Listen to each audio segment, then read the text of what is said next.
antrian ya. Jadi nggak apa-apa, tapi jangan mengukur diri ternyata saya perlu olahraga, ya kan? Perlu jalan-jalan supaya fit nanti sana. Ya, pokoknya semangat aja. Tadi masih kelihatan jalannya masih gini. Nah, kita ini kan namanya Allah. Kita di rumahnya Allah, kita harus semangat ya. Kita harus semangat. Ayo kita, gitu ya. Nanti nggak apa-apa nih latihan aja. Makanya gunanya mana sih ya seperti itu ya. Jadi udaranya gimana? Lebih panas lagi daripada sini. Ya, lebih panas lagi. Makanya kalau tadi kalian kepanasan belum apa-apa ya. Tapi insya Allah adem lah. Pokoknya kalau ibadah sana insya Allah nggak apa-apa. Nanti tenaga akan muncul ya, semangatnya ya. Oke, gitu. Untuk mengingat waktu nanti akan saya isi lagi. Ini sudah mau minum air putih. Oke, siap. Jadi nanti ini sesi tanya jawab. Kalau ada yang mau ditanyakan, monggo. Mau dijelaskan oleh Ustaz juga tidak apa-apa. Karena ini memang praktek dulu baru dijelaskan. Ya, oke, dari saya gitu aja.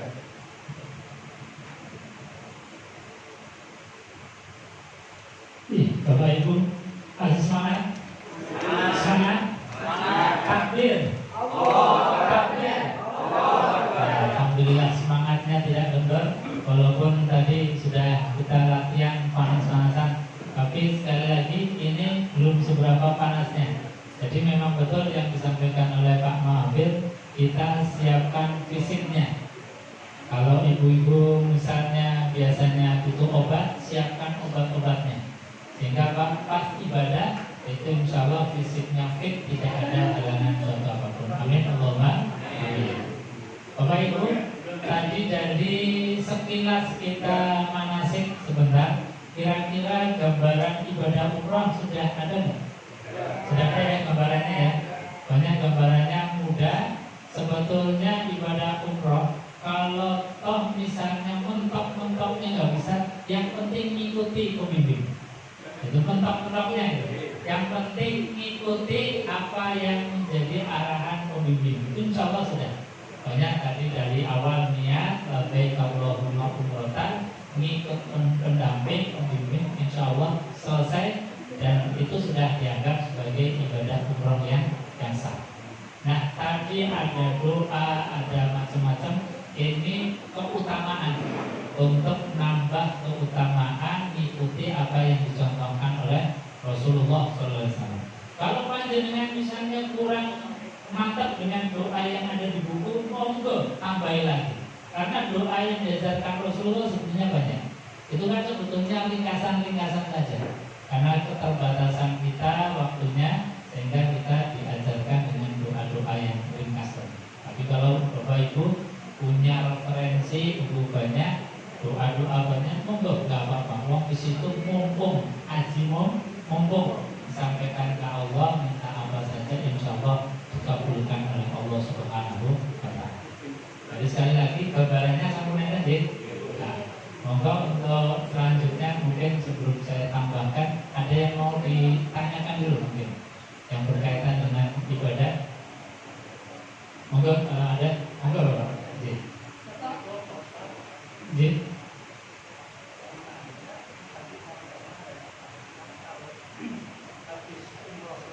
Nggih.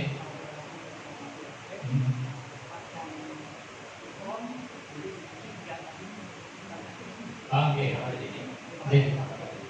Yang pakai hari ini atau nanti setelah di sana. Oke. Jadi untuk pakaian ihram nggak masalah. Bahkan kalau misalnya kena najis, ya malah wajib dicuci. Gitu. Jadi tidak ada masalah.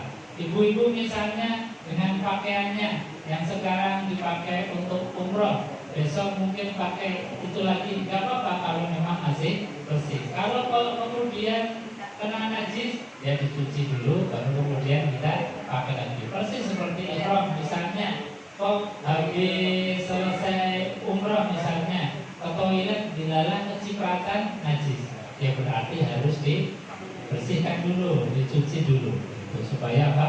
Tidak terkena atau najisnya hilang. Jadi boleh.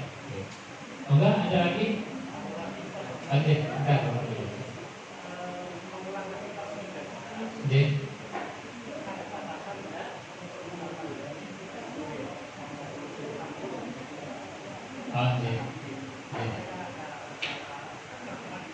J. Jadi sebetulnya untuk haji dan umroh itu tidak ada larangan yang untuk itu. Jadi kalau mau potong ya mungkin sebaiknya sebelum berangkat sudah potong dirapikan, tapi jangan digundul dulu, nanti biar gundulnya di sana, atau potong kuku. Jadi tidak ada larangan yang untuk itu. Oke, Bapak. Waalaikumsalam warahmatullahi wabarakatuh. Masalah itu Pak, niat kita umroh itu Iya. kan itu sebelum pakai ihram atau sesudah. Iya. Yang pertama, yang kedua, kalau di sana itu nanti pakai asketnya atau tidak Pak? Iya. Terima kasih. Assalamualaikum. Iya. Jadi untuk niatnya pakaian dipakai dulu. Jadi habis mandi, pakaian selesai, rapi, niatkan Allahumma atau labbaik Allahumma umroh. Jadi labbaik Allahumma umroh. Atau niat dulu, karena niat itu sebetulnya tidak terpengaruh oleh pakaiannya. Tapi kalau kita mau selesai dulu rapi pakaiannya baru niat, nggak apa-apa. Niat sebelum pakai juga nggak apa-apa, karena itu tidak menjadi prioritas. Yang penting niatnya itu di mikot. Mikot itu batas mulai awal kita lakukan. Jangan sudah mulai berjalan baru di tengah-tengah perjalanan baru niat. Nah, ini yang salah. Jadi niatnya yang penting di mikot. Kita rapi dulu niat boleh, sebelum pakai pakaian dalam hati sudah rentak niat labbaik Allahumma umrotan, kalau itu juga tidak masalah. Ada lagi? Yang alas kaki tidak masalah karena itu dianggap sebagai aksesoris. Seperti boleh, itu kalau dalam fikih itu kan memang berbagai macam pendapat. Karena itu dianggap sebagai aksesoris yang tidak melekat secara permanen, itu boleh. Seperti sabuk itu kan sebetulnya ada jahitannya, ada kan? Tapi itu karena dianggap sebagai aksesoris, itu boleh. Dan sabuk pun itu sebetulnya ikhtilaf. Jadi kalau panjenengan pengen keluar dari ikhtilaf, ya sebetulnya nggak usah pakai sabuk. Okay. Jadi kalau sudah aman, apalagi bapak-bapak ini pianturnya nggak terlalu gemuk, jadi relatif aman. Saya kira kalau relatif aman tidak usah pakai sabuk saja. Supaya apa? Ikhtilaf atau keluar dari ikhtilaf. Ikhtilaf itu sesuatu yang diperselisihkan oleh para ulama, termasuk sandal sepatu tadi, itu ikhtilaf. Jadi kalau panjenengan itu pengen aman, pakai sandal jepit tadi. Nah, sebab itu aman, keluar dari ikhtilaf. Kalau sandal kayak gini, ini ada jahitannya. Nah, jadi kalau misalnya panjenengan pakai, berarti yakinilah bahwa itu menurut para ulama adalah aksesoris, sehingga dibolehkan seperti sabuk. Jadi monggo panjenengan pilih dari sekian pendapat hukum, saran-saran hukum para ulama. Kalau pengen mantepnya ya sudah, nggak usah pakai sabuk, nggak usah pakai sandal, pakainya sandal sabuk. Jadi enggak khilaf berbeda. Saya kira itu. Jadi monggo. Pak, saya coba berdoa dari Semarang. Jadi Karena awal kita berniat, nanti kalau kita tiba-tiba kita untuk nah posisi akan tergantung untuk dulu lagi atau gimana Pak, biar bisa bergabung ke bukan lagi. Ini untuk teknisnya biasanya kalau misalnya pas tawaf atau pas sa'i kok mau ke belakang, ini matur dulu pada pembimbing, ya pembimbing untuk biasanya nanti Pak Mafir juga ikut ke sana. Kemudian ada mutawifnya sendiri. Kalau mutawif biasanya sudah fokus untuk bimbing jemaah, jadi mungkin bisa ke pembimbing yang lain. Kan ada pembimbing, ada mutawif. Nanti sampaikan. Kalau misalnya bisa ke toilet sendiri, ya nggak apa-apa, tinggal nanti tunggu di tempat. Atau kalau misalnya ibu-ibu nggak tahu arah, nggak tahu tempatnya, bisa nanti diantarkan oleh pembimbing. Gitu. Nah, terus gimana Ustaz, niatnya apakah harus tadi memperbarui niat boleh, karena tadi sudah batal itu kemudian memperbarui niat. Tapi sebagian ulama itu sudah mencukupkan niat yang dari awal, karena tadi adalah prosesi yang sudah menyatu, kemudian kita hanya karena batal, kemudian ini masih bisa disambungkan. Atau mau tajdid niat, memperbarui niat juga tidak masalah, supaya tidak ragu, supaya tidak rasa was-was, ya sudah diperbarui niatnya. Ketika sudah dari kamar kecil wudhu lagi, maka saat itu memperbarui niat labbaik Allahumma umratan, kemudian melanjutkan apa yang menjadi prosesi yang belum dilaksanakan. Jadi kekurangannya tidak usah dimulai dari awal lagi. Nah, jadi tinggal kekurangannya berapa yang berubah. Ada lagi? Oh, badal umrah. Jadi kalau niat badal umrah, ya tinggal disebutkan nama yang mau dibadalkan. Labbaik Allahumma umratan li siapa atau untuk siapa, nanti disebutkan. Untuk siapa bin siapa atau siapa bin siapa, bapaknya disebut. Jadi untuk siapanya jelas. Baik. Yang sudah itu kan kita rencana mau jasa mendorong pakai roda, Pak. Nanti berangkatannya bareng dengan kita atau bagaimana kok? Jadi ini teknis, nanti sampaikan oleh Pak Mafir, tim dari Abinaya itu nanti siap. Misalnya ibu-ibu yang tidak kuat untuk tawaf atau tidak kuat untuk sa'i, itu bisa nanti difasilitasi oleh tim dari Abinaya, bisa disewakan skuter atau kursi roda, nanti bisa fasilitasi. Oh iya. Jadi di sana ada kursi roda, sekarang sudah ada skuter juga, tapi yearly. Jadi tambahan untuk itu membayar sendiri. Tapi kalau bapak ibu yang masih kuat, meskipun kuat bayar, bisa bayar, ya jangan pakai skuter. Karena apa? Kita nyari fadilah yang paling utama, contoh Kanjeng Nabi. Kanjeng Nabi itu dulu tawaf yang masih panas-panasan, bawahnya masih padang pasir.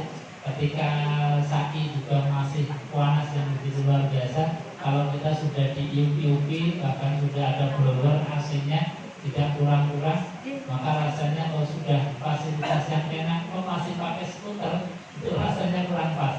Meskipun boleh secara hukum, ya. Tapi kalau panjenengan mau coba, ya nanti di umroh berikutnya.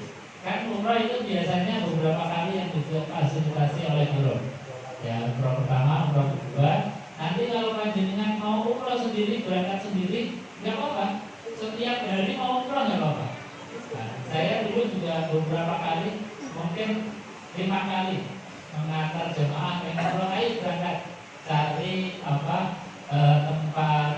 untuk mengawalinya di Tampik yang dekat. Jadi bayar 10 real, dibimbing umroh lagi. Nanti besoknya 15 real. Beras saja naik apalagi. Jadi semua naik nggak apa-apa. Mudah-mudahan rezekinya diganti oleh Allah SWT. Amin. Ada lagi mungkin? Iya, betul Pak. Iya.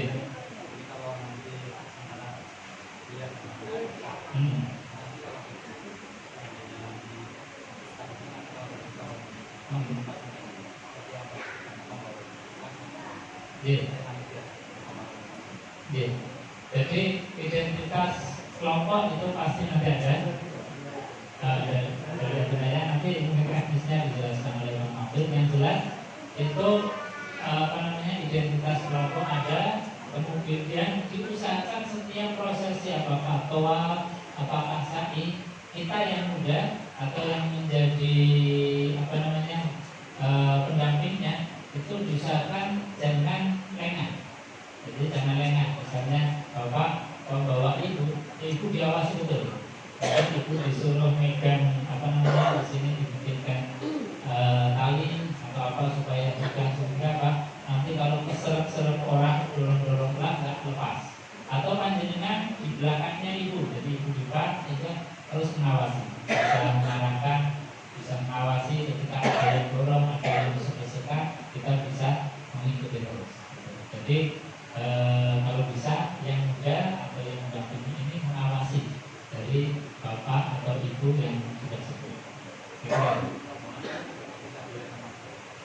Boleh? Boleh. Nggih.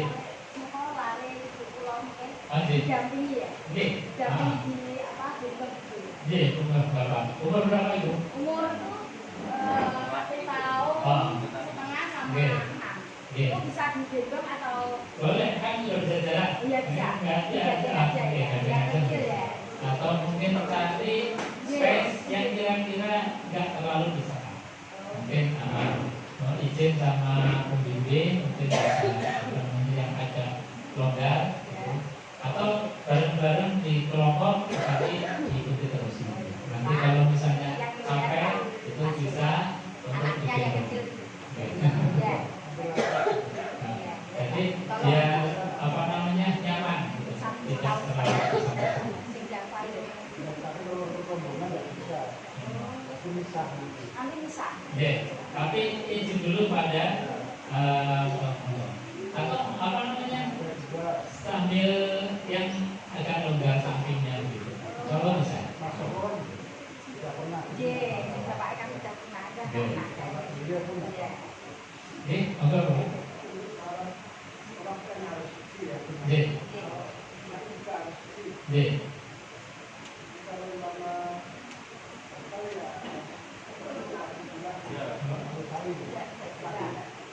Oke, jadi kalau apa namanya tawaf itu kan seperti sholat yang membutuhkan syarat dengan suci, ya.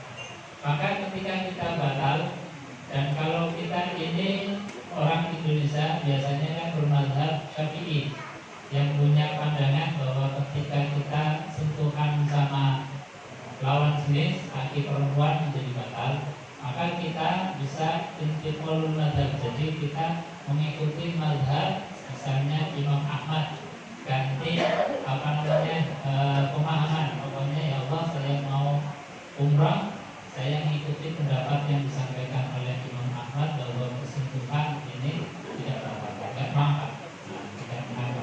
Sebab apa, kalau kita pakai mazhabnya Imam Syafi'i hampir boleh dipastikan kita susah banget, karena pasti senggol-senggolan. Kita ini kan yang laki-laki nggak tutup, tapi yang kanan nggak ditutup pakai ikrom, sehingga pasti bersenggolan. Itu diantara yang dibolehkan kita mengikuti mazhab yang membolehkan untuk tidak batal ketika bersenggolan. Jadi kalau misalnya batal, misalnya kentut atau kejatuhan kotoran dan sebagainya, maka kita itu harus dibersihkan kotorannya dulu. Kalau kita kentut atau mau buang air besar berarti batal bunyinya, kita ambil dulu lagi, kemudian balik lagi ke tempat sholat. Saya kira itu. Ada lagi? Bapak Ibu hadirin yang dimuliakan Allah, yang tidak kalah pentingnya pemahaman tentang menjaga sholat kita. Nah, sholat kita itu kan perjalanan dari rumah sampai ke tempat suci, sampai balik lagi ke rumah. Ini banyak sholat yang kita lakukan. Maka jangan sampai kita mau pergi umroh tapi sholatnya malah kedet. Nah, jangan sampai. Maka sholat harus dijaga betul. Dengan cara apa? Misalnya yang dicontohkan oleh Rasulullah, perjalanan kita dalam pesawat itu beberapa kali saja kita menemui waktu sholat. Misalnya kalau kita berangkat pagi, berarti zuhur, asar, maghrib, isya itu masih berada di pesawat. Nah, berada di pesawat. Bagaimana caranya? Kalau menurut Imam Syafi'i, ini pendapat yang satu linear, satu pendapat dulu.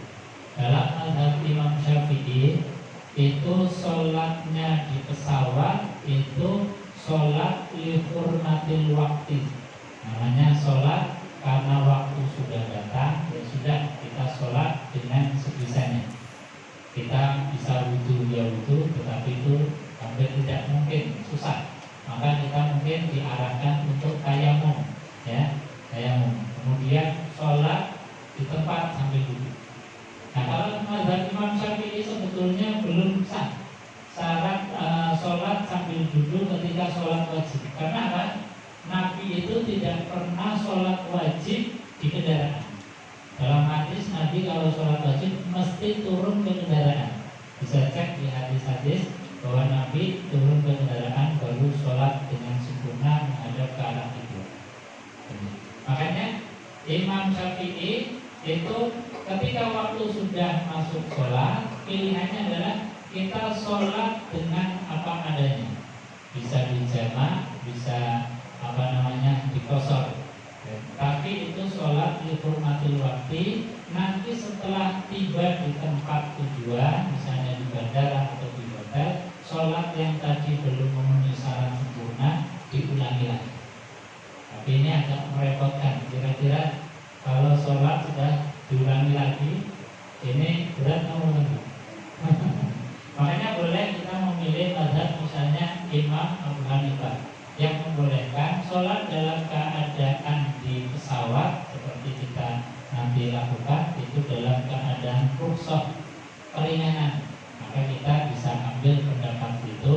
Jadi kita sholat dengan duduk, kita sambil tayamum, sholat tidak usah menghadap ke arah kiblat karena apa? Nggak tahu pesawat ini arahnya kemana. Opo ngalor, opo ngidul, opo ngetan ulur, nggak tahu kita. Akhirnya sudah Bismillah, usolli fardhu dhuhri arba rakaatin mustaqbilan qiblat dan lillahi ta'ala. Namanya sholat. Nah kalau digabung maka itu namanya sholat jamak. Boleh asar di waktu dilakukan di waktu zuhur, itu namanya jamak takdim, atau zuhur nanti diundurkan dilaksanakan di waktu asar. Ini nanti panjenengan tinggal mengikuti arahan pembimbing saja. Ini gampangnya begitu. Pokoknya kalau pembimbing, Bapak Ibu ini sudah masuk waktu zuhur, kita akan melaksanakan sholat dengan jamak takdim, ya kita ngikuti saja. Kalau kita akan melaksanakan jamak takhir, kita ngikuti saja. Ustaz, gimana niatnya? Nah, niatnya, panjenengan pengen niat bahasa Arab atau bisa Indonesia mawar? Bahasa Arabnya usolli, misalnya zuhur sama asar. Usolli fardhu dhuhri arba'a raka'atin ma'al asri qasra usolli fardhu dhuhri arba'a raka'atin mustaqbilal qiblati majmu'an lillahi ta'ala. Itu kalau jamak biasa. Kalau jamak yang dikosor tinggal ditambahin qasra lillahi ta'ala. Berarti 2 rakaat. Usolli fardhu dhuhri ma'al asri qasran lillahi ta'ala. Itu sholat zuhur dengan asar dilakukan dengan jamak qasar 2 rakaat. Kalau misalnya susah untuk melafalkan bahasa Arab, niatkan saja saya niat sholat zuhur jamak dengan asar qasar atau diringkas 2 rakaat lillahi ta'ala, langsung takbir Allahu Akbar. Jadi ini beberapa pendapat para ulama. Kita bisa cari yang paling nyaman, yang paling mungkin kita ini bisa nyaman secara keyakinan hati. Biasanya nanti disampaikan oleh pembimbing baik di pesawat maupun ketika perjalanan darat dengan menggunakan bus atau kereta cepat. Saya kira itu. Mungkin ada tambahan atau tanya lagi? Yang gunting rambut itu guntingnya bagaimana Pak? Guntingnya disiapkan sendiri-sendiri atau satu kelompok minimal bawa satu. Tapi kalau kita misalnya satu Bapak Ibu bawa satu, Bapak Ibu bawa satu biar cepat nggak apa-apa. Tapi minimal satu kelompok nanti ada 2 atau 3 gunting yang disiapkan. Jadi kalau di bandara nggak kegiatannya kan bawa benda tajam dulu Pak? Ya nanti mungkin disiapkan di sana, boleh di sana gitu kan. Atau disiapkan, itu nanti bisa dijelaskan Pak Mafil untuk teknisnya. Tapi sebetulnya bisa kalau dimasukkan ke koper yang besar, bukan tas tentengan. Kalau tas tentengan nanti bunyi alarmnya nggak bisa masuk. Jadi kalau kita itu masuk, itu masukkan gunting atau apa itu di tas besar. Tapi tidak semua harus bawa sebetulnya, karena cukup yang penting satu kelompok misalnya 30 siapkan saja mungkin 5 biar sehingga tidak terlalu berkali-kali. Saya kira itu. Mungkin ada lagi sebelum nanti dilanjutkan dengan sesi tentang teknis oleh Pak Mahfud. Cukup deh. Mudah-mudahan kita sekalian diberikan kesehatan oleh Allah Subhanahu wa taala dari mulai berangkat pulang kembali tidak ada halangan atau apapun dan diberikan oleh Allah umroh yang makbul. Amin Allahumma amin. Tutup doa dulu. Nanti dilanjutkan dengan teknis dari Pak Mahfud. Allahumma salli wa sallim ala sayyidina wa habibina syafina wa tuhurina wa Muhammad bin awalin wa akhirin wa sallim wa radullahu ta'ala kulli sahabati rasulillah ta'ala alhamdulillahi rabbil alamin tasyakirin amin hamdan yufi ni'amah wa yukafi mazidah ya rabbana lakal hamdu kama yanbaghi li jalali wajhika wa 'azimi sultanik rabbana ighfir lana wa li walidayna warhamhuma kama rabbayana shaghira. Ya Allah, ampunilah kami, ampunilah kedua orang tua kami, sayangilah mereka, bahagiakan mereka ya Allah sebagaimana Engkau bahagiakan kami di saat ini ya Allah. Engkau perlihatkan kepada kedua orang tua kami kebahagiaan sebagaimana kami bahagia di tempat ini ya Allah.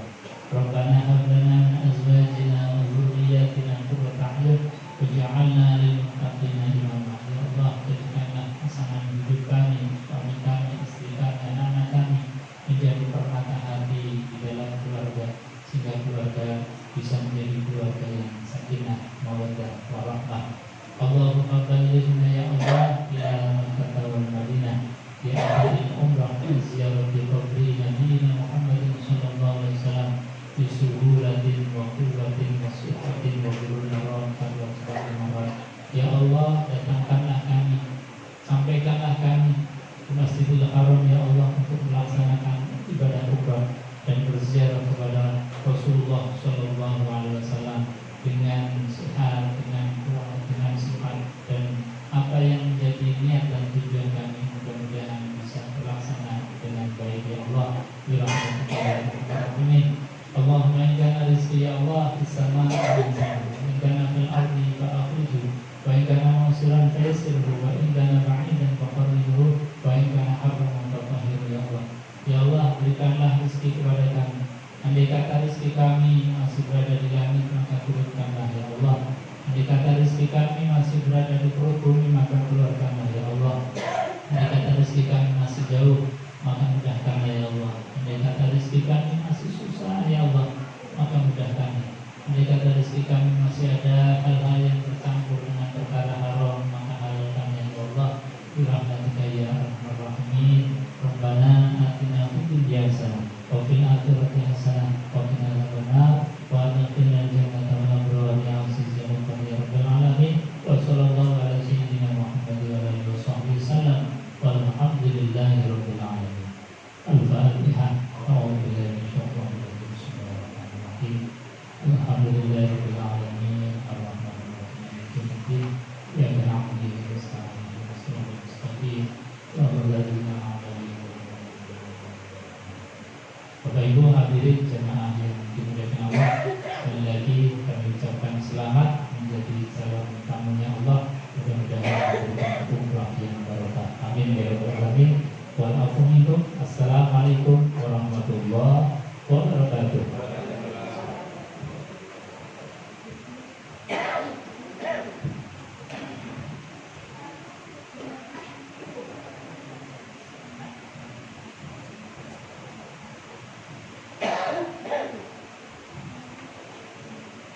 Assalamualaikum warahmatullahi wabarakatuh.